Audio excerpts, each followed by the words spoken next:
Mini vlog. After a year, sa wakas, makakakain din ako ng masarap. Oh, Kuya Jay tayo. Sabi kasi nila masarap daw yung halo-halo dito. Grabe, halo-halo lang talaga dinadayo ko. After a year, makakakain din ako ng masarap. Magmimerienda lang kami dito.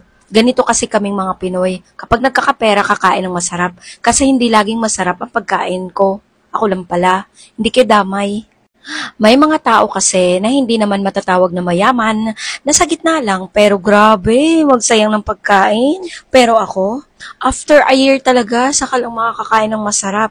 Huy! At ngayon lang din ako lalabas after 5 years. Kung hindi pa ako magbabayad ng mga kautangan ko, ay hindi talaga ako lalabas sa aking lungga. Kaya naman ngayon, matitikman ko na ang isa sa mga paborito dito sa Kuya J Restaurant. Ang akala ko naman masarap to in order ko. Ito kasi napili ko. Ang ganda niya kasi sa picture-picture. Yung pala sa picture lang, mga gulay-gulay lang naman to na fried tapos binalutan ng harina. Tapos may konting grilled pork.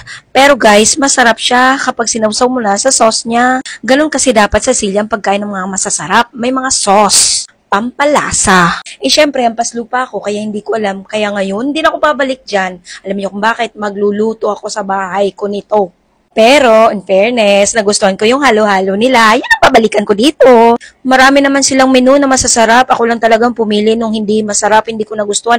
Pero guys, gustong-gusto ng mga matatanda yung in-order ko na gulay, fried at binalutan ng harina. So, yun lang naman. Share ko lang sa inyo. Alam niyo naman, mahilig ako mag-share. Malay niyo mapadpad kayo dyan sa Kuya J Restaurant.